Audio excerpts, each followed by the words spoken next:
Ari ako din yan na San Juanico Bridge. Woo! Take the night away, take the night away. You give me hope, and I will give. Hello everyone, my name is Dwayne Woolley and welcome to my YouTube channel. Isa akong Australiano na may pusong Pinoy. Yes, that's right. My name is Dwayne Woolley, and I'm currently standing on the most iconic structure in Region 8, the San Juanico Bridge. Amo ini ang tulay na nagdudugtong ang Leyte and Samar. As you can see, the part of the bridge closest to Samar is shaped like an S, and the part closest to Leyte is shaped like an L. The bridge crosses the narrowest strait in the Philippines, and the bridge itself is approximately 2,162 meters long. That makes it the longest bridge in the Philippines to cross a body of seawater. Today is the first time I'm going to walk all the way across this bridge from Leyte all the way to Samar.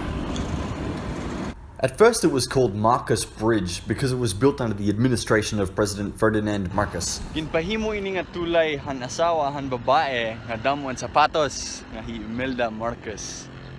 Taga Tacloban gad hi Imelda Marcos. So bagan usa ini nga regalo para hiya. Considering ni President Marcos han iya asawa nga Imelda Marcos. Marry me now and I will court you for the rest of our lives. Char. Halfway across the bridge, I found something really cool. May isla nga di haubos, tapos bagan may shrine dito ato nga. Gusto ko kakada pero di na ko maram kung paano. Sige, malukso na lang ako. The bridge has certainly stood the test of time. Construction began in August 1969 and finished in December 1972. The total cost of construction was about $21.9 million US. Not a bad cost considering the bridge has survived over 40 years of typhoons. There is a creepy urban legend about the construction of the bridge. It is believed that a witch told Imelda Marcos that in order to complete the bridge, children needed to be sacrificed. So Imelda Marcos ordered street children to be kidnapped and sacrificed. The river fairy saw what she did and cursed her that she grew fishy scales on her legs. This is why everyone says she's always wearing long dresses or skirts. It's an urban legend, of course, so a load of rubbish.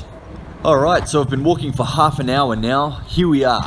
Hadi na ako, Samar. Nakaabot na ako dinhi. Woo! Amoy ng mga gwardya na nagbabantay sa San Juanico Bridge. Yeah. Oray man sa rawayan yan ng adlaw, boss. Okay lang. Okay lang. Kapoy na ako, naglakal ako bugos ng San Juanico Bridge. Arayo Indoro, pero it's worth it naman. Mahusayan mga pananawan dito, as in. Visita ka mo din sa Samar ng Leyte, it's more fun in the Philippines. Woo!